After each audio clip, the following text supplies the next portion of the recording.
Welcome to Looking Thru Purple Glasses.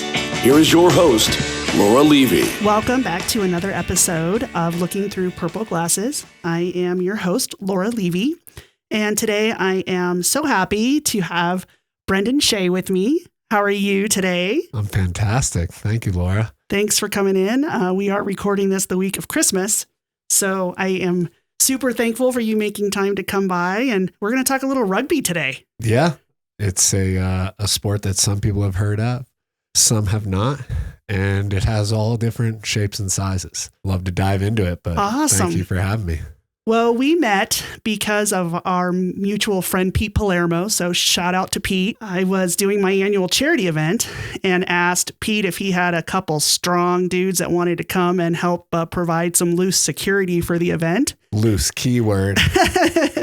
And you and I'm not even sure who the other. I believe it was Charles Adgerista, but we showed up there to make sure everything went smooth. And as always, you know, people know you can put on quite an event, quite a show. And from there on out, we just hit it off and kept in touch. And here we are, probably like almost a decade later. Yeah, I know. Time has flown by for sure. But I wanted to bring you in today because rugby was a new sport to me, even though my dad actually played rugby when he was in college. But it has been a sport that I wasn't really familiar with. Yeah, and it actually goes way back. It precedes American football. But like most things, you know, it's colonialism. It was exported around the world from the English. And they kind of learned this new contact sport where instead of just kicking the ball, you can pick it up and run it. The idea is essentially similar to football where you want to get it in the end zone and kick it through the post, but you can only throw backwards, you can only run forwards, and you can kick it forwards. But there's a lot of turnovers. There's craziness happening throughout the game. It's 15 on 15. You know, you have one side of the team that's big, huge, strapping guys who are the forwards. And then you have more quicker, athletic, explosive guys who play in the backs. And everybody's got to be able to do everything. Run the ball, tackle the ball, pass the ball. So when they say it's a sport of all shapes and sizes, it truly is. You know, you can be 5'5" and stocky and find a spot in the field. And, you know, you can be tall and lanky and fast and find a spot. So I was lucky enough to be exposed at a young age. My parents actually picked up the family and relocated to Sydney, Australia, and started kicking the ball around there. And by the time we got back to the States, my high school had it. Played 4 years there and then played at the club level in college, which is mostly the level throughout the country. There are some, you know, D1 teams that offer scholarships and, you know, really have created a pathway to professionalism. But after college, you either join a men's club, as I did here in Denver. Shout out to the Denver Barbarians. But there's also, you know, a burgeoning, budding league called Major League Rugby that's kind of setting up shop here in the States. I think it's going on its 6th year. But it's not like the NFL. The salary caps are minimal. And a lot of guys who are good enough to play professionally, they know they're not making enough money to have it be a sustainable thing, right? So they're also looking to build career. And I got to say, you know, if I look back on the 20 years I've played, I owe so much of my life successes to rugby. The people I've met, the job opportunities that have been created. There really is something that is familial and tribal about rugby where people look after their own. And you know, there's even the tradition of after an 80-minute game, you know, breaking bread with the other team afterwards and kind of having a meal together and having a drink together. And it's part of the culture and tradition and part of the reason that keeps bringing me back because I'm 33 now. I've kind of semi-hung up my boots. I like to get out there and run every once in a while, but now I coach at a lot of different levels and it's been amazing for me growing as a leader, just being able to take this sport that I've loved and really gained a lot of knowledge from and passing it on to the youth. Because a lot of people just grow up watching American football, baseball, basketball, and they don't really know it's available.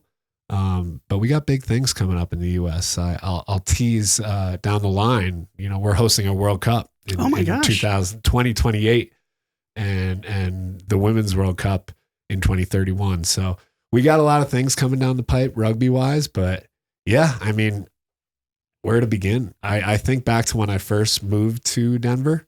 I knew I wanted to land here post college, just as a city in general, growing city, skiing, mountains, good people. But there was also a thriving rugby culture. And I looked up a couple clubs online and landed on the Denver Barbarians, reached out, and haven't looked back since. It was my first experience with rugby. Y'all play in Glendale. Is that your kind of your home court? That's like the Home pseudo field? home base for kind of almost all of rugby in Denver. Okay. Glendale has a rugby specific stadium. They have a really nice, maybe 5,000 person stadium for their professional games. And then there's a turf field up at the south side of Infinity Park. And that's where a lot of the grassroots level and club level stuff is played. So if you ever kind of walk your dog around Infinity Park in Glendale, you've seen the rugby posts, you've seen the rugby people. Rugby really does run through there, and a lot of it's played there, and our games are free. I was just going to say, anybody can and a show big up thing, and watch. Yeah. They're free, and people are it's such a gentleman's sport, as I've learned. I know you mentioned the breaking bread after the games. I thought that was super cool when I learned that part of it. No matter what the outcome of the game is or what the score is or anything like that, it's a gentleman's sport, and I really for those of our listening know that I'm a huge hockey fan. I was going to say, you're a huge sports fan. What was your take on the game flow and how the game's played in general? Because I will always say, it's hard for somebody that knows no rugby to show up and just get it. It's going to take like watching it a couple times and having a good patient fan kind of explain to you this call meant that. And there's a reason why they turned over the ball here and they're not covering their backfield there. But as a puck head, what was your take on rugby? I will tell you the very, very first takeaway I had was how physical it is. I was scared every time I saw somebody hit somebody else that somebody was going to get hurt. The sounds of the matches was just something that it just took me a little while to get used to, and notice that 99% of the time, everybody pops right back up and continues playing. I think having a hockey background and some soccer background helped me probably learn a little bit more about rugby that maybe somebody that didn't maybe have some of that sports background, it would take a little bit longer. But don't be fooled. I still, when I go to the games, I have to have Johnny or somebody else that's around me to say, okay, wait, what just happened and why did that happen? So it is a game, I think, that don't give up on it. Yeah. Go to a game. Like you said, don't be afraid to ask somebody that's there, because everybody is super friendly. And my husband and I just thoroughly enjoy the Barbos, and we went up to Rugby Fest a couple years ago up in Aspen. Oh yeah. That's a great time. What time of year is that usually? That's a world-class tournament every September. Okay. They have an unbelievable pitch and an unbelievable skiing valley. So you can imagine all the rugby heads descending upon Aspen, and it was a lot of fun. Declassing it. Yeah. Classifying it up for a little while. But the game in general just has like continuous flow. Yes, the whistle does occasionally blow and stop when someone has an infringement. But similar to soccer and hockey and even basketball, right? It's like you just keep the ball moving. There's not a stop every time there's a tackle. There's a continuity to the game that I think really attracts people. And like you said, the sounds, the grunts, these are big, shoulder on chest contacts at high velocity, and no pads. As you notice, that's the kicker there. So, a lot of people think that NFL pads make it safer. It by no means make it safer, right? Because more pads means more mass and inertia, and therefore like more force. But in rugby, you're because you don't have pads, you're forced not to be this like missile of a tackler. You actually have to be in control of your body, and part of the rules are you must at least attempt to wrap when you're taking someone down. You can't just lower a shoulder and become that heat-seeking missile and really go for a kill shot. But it takes so much physical endurance to make a tackle, get up, make another tackle, get up. And sometimes the ball will roll on for 5 minutes of continuous play before the whistle finally goes and there's a 30-second pause. But, I really love the game. It taught me so much about life and adversity. And when you have 15 guys and there's 8 subs, by the way, so a good club will have 35 to 40, wow, even 50 plus out to training sessions, because the healthier your club is, the more sides you have, your first side, your second side. But it really requires, and the coaches and the organizers, it requires everybody to be on the same wavelength and say, what do we want to accomplish as a team? What style of play do we want to play? And how do we stick to that, right? When times are down, so to speak, right? Some games start and you get punched in the mouth right out the go. The other team scored twice. You're down 14-0, being like, what the hell just happened? Right. And you have to have composure to, turn the tides. Otherwise, you're just going to keep copping it all game. And luckily, I haven't been on a ton of, 80-0 whompings, but rugby does have this, brutality to it where if another team is physically dominant and they're really giving it to you, there's really nothing you can do, right? You're going to get stomped. It's going to be a long day. I've learned that in the coaching realm, right? Because I've helped start new programs here. Youth programs are really, what makes me excited to wake up in the day, because it's introducing the sport to someone new who's passionate and then can then run with it and have all the experiences I did in high school, college, and, the men's club. Beyond that, it's one of those rare sports where you can keep playing till you are really old. Eventually someone's going to tap you on the shoulder and be like, hey buddy, you're pushing 40 and you are not fast anymore. And, I'm sure your family doesn't even want you out here at this point. But when you do retire, you go into what they call, you become an old boy.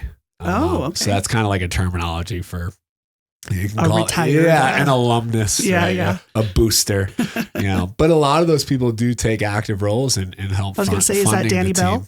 No, Danny Bell is now the club president, so he does as much managerial work as a general manager does. Okay, a lot of times clubs will have this approach where the president's going to do fundraising, but no, Danny Bell is a top-down, hands-on manager, which I love, because I've done a lot of the same work as Danny, and it can be hard to call your guys on a Friday and be like, who's playing tomorrow? And sure. Really take the time out of your personal life to make admin calls and what field are we playing? Are the refs confirmed? Have we arranged for the food afterwards? If so, when is it coming? How much did it cost?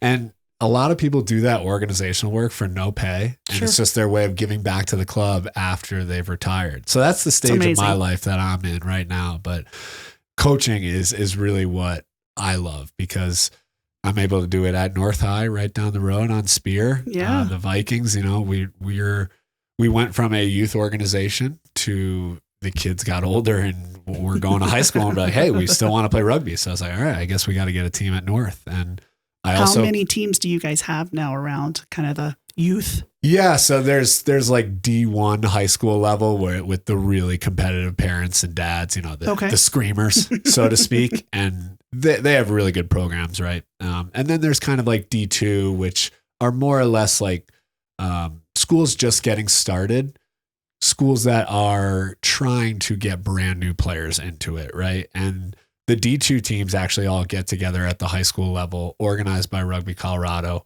Everybody plays at one field the whole Saturday, same refs, same EMTs, same resources.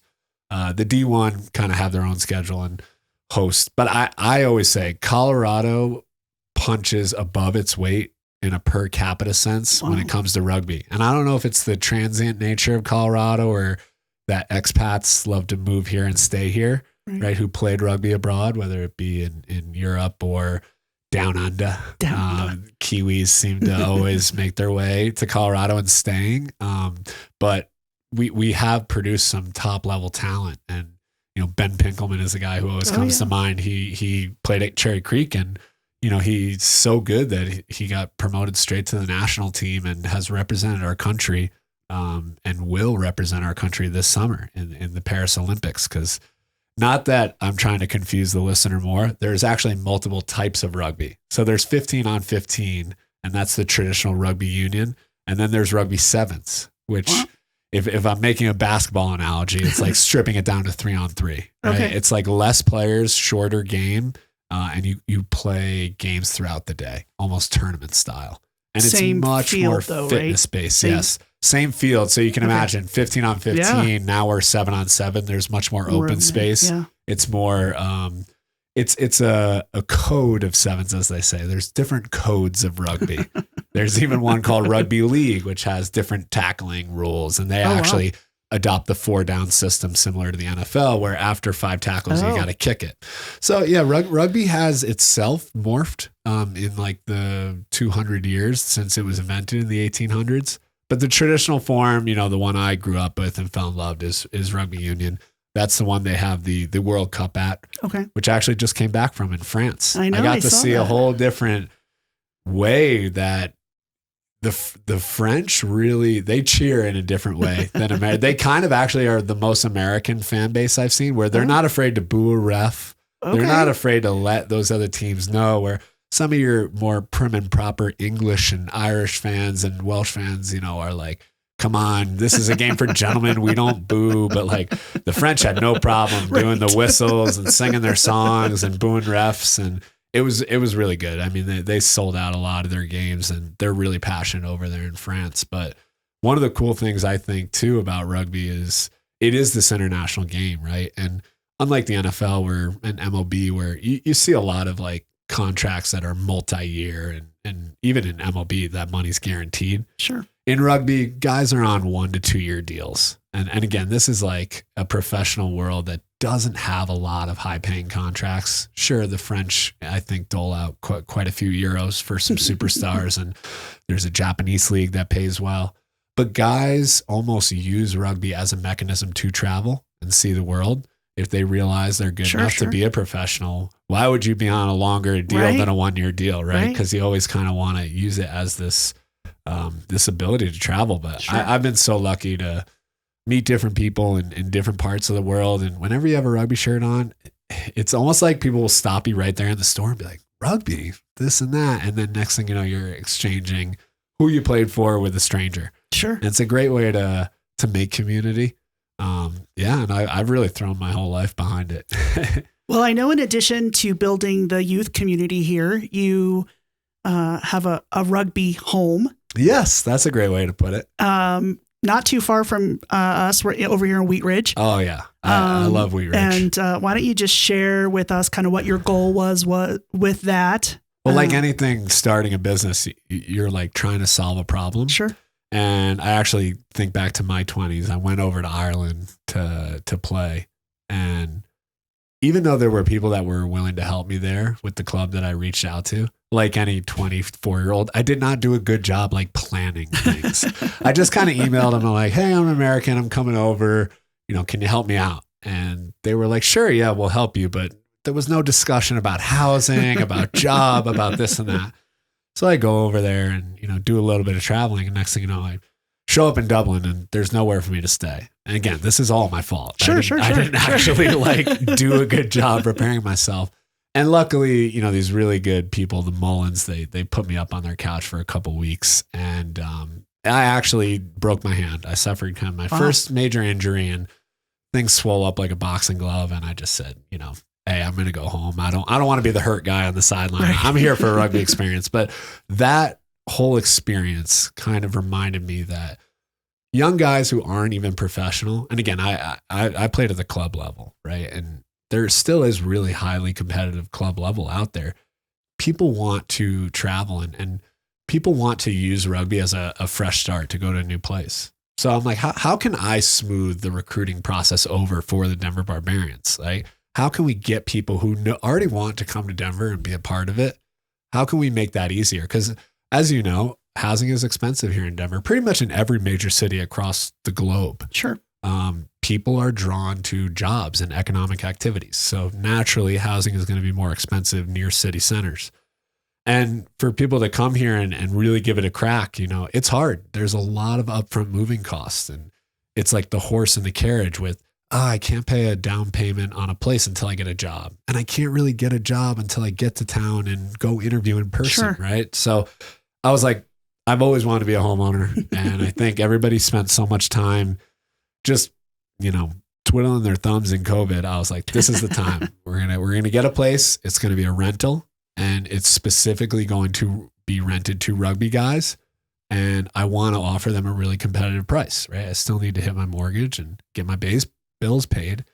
But I was like, how can I earn a little extra money with the property to give them that discount? And we started rugby rent scholarships. And it's been an absolutely topsy-turvy journey in the past 2.5 years. And I've probably had about 15 guys come and live in the house, all on short-term-ish stays, anywhere from 3 to 9 months. But it's been so rewarding for me because not only do I help recruit and help people land and find a home base here, but in exchange for what I consider a pretty discounted rental rate, I ask them for 4 things in return. We call it our 4 pillars. Okay. One is that they play rugby. That's easy. They want to come to town. That's what they're here for. Yeah. That's what they're here for. It's just kind of a way to solidify in the lease that like, you're going to go to every training. You're going to participate. The second is for them to develop their career. And a lot of people want that too. I think a lot of people are realizing that college might not be for them, and joining the working world and just getting after it and figuring out what in the working world is honestly like maybe a better path for some people, right? Sure. And I just need people that aren't going to sit on the couch and scroll Instagram, right? So it's like, look, we'll help you get a job, but even after you get a full-time job, I'm going to be introducing you to people in the community who I think can help build your career. And I expect you to go to those meetings, be on time, super serious. Yeah. Exactly. No, and you'd have to explain it to some of these people, right? Because they've never networked before. Right. I meet some 21-year-olds like, what do you mean networking? Like just hanging out with them? I'm like, yeah, getting coffee, basically. Asking good questions. So the career piece is a big part to it. But, the one that really is important to me is community service, right? It's because I do so much coaching in the community. I was kind of born and raised around community service and giving back to others. And yeah, we as a board, my wife's on the board, some trusted rugby advisors are on the board as well. I call them my rugby consigliaries. But we were asking ourselves, like, what can we really ask these people? Is it an hourly thing, or are we asking them to commit to service? So we kind of settled on 2 hours a week for 8 a month. And I think that's so doable. I think it's very reasonable. Every time I bring that up to somebody, that's the word that comes up to. Very reasonable. But in reality, we want these guys coming to town and stepping out of their comfort zone, right? Sure. And doing community service definitely does that for you. It gives you a sense of self. And then the last part is just to be open to mentorship. And a lot of people, I think, younger people now are more acutely aware of they need mentors to survive. I think they're hungry for it too. Yeah. Right? For the longest time, I had mentors when I came to town, but we never like rubber stamped it. They were older guys I like to hang out with because I felt like I was older, hanging out with 30-year-olds as a 21-year-old. But you'd hear things from them and they would have your back and they'd be there for you and they'd help open doors. But what I'm trying to do is really make these relationships official. So guys will come to town, they'll start playing, they'll start working, they'll start doing their service. And meanwhile, we're looking to partner them with somebody who both is, aligned with them, but who they are gravitated towards. So we even come to them like after a couple months. Hey, who do you like? Give us a list. We'll go talk with them and see if we can get something official. But yeah, for the guys, that come and move into the house, obviously, we have rules to the house. You just got to be a good roommate and stuff. And, we don't really want it to be this kind of like frat house mentality where they're partying all the time. No, if you want to go party, go downtown. Right. But it does have an amazing sense of community. I've been there. It's a great little place. A farm shack. Yeah. I want to give you the opportunity to kind of share with people on how they can help. Like I said, if they want to get to a game, what the schedule, like when y'all start. I know you mostly play on the weekends. Yeah, so Saturday's game day. That's the rugby saying there. And we train twice a week. So if you're listening and you're like, hey, this is for me. I am a 25-year-old who used to play football, who is probably like putting on some pounds, right? Like sitting there just living your adult life. Go to the Denver Barbarians website. That's denverbarbariansrugby.com and reach out. I will likely be the one that fields your email. And, just tell us what you're looking for, because we can take players with rugby experience and we can make them better, or we can take somebody with no rugby experience at all who's looking for community. It's going to take longer for that person to learn. Sure. My recruiting pitch is always, hey, are you prepared to suck for the first week? Because you are going to suck so bad. And if you can overcome that hump, if you're capable of sucking, eventually you won't suck, right? You'll learn. Any sport. Yeah. But some competitive feisty guys like actually don't realize how hard it is to suck at first. But if you no longer play or you're retired or you're just looking for community in general, Saturday at Infinity Park is when we play. And when there's does the a lot season of usually other start? clubs that come out. So we kind of take a break for winter. Okay. But we essentially play March through May. Okay. And then in the summer, it kind of turns into that rugby sevens. Okay. And then in the fall, we're back on, starting with Aspen Ruggerfest in September, all the way through November. So we essentially play March through November. Okay. And you can always find us at Infinity Park, the turf field, as they say.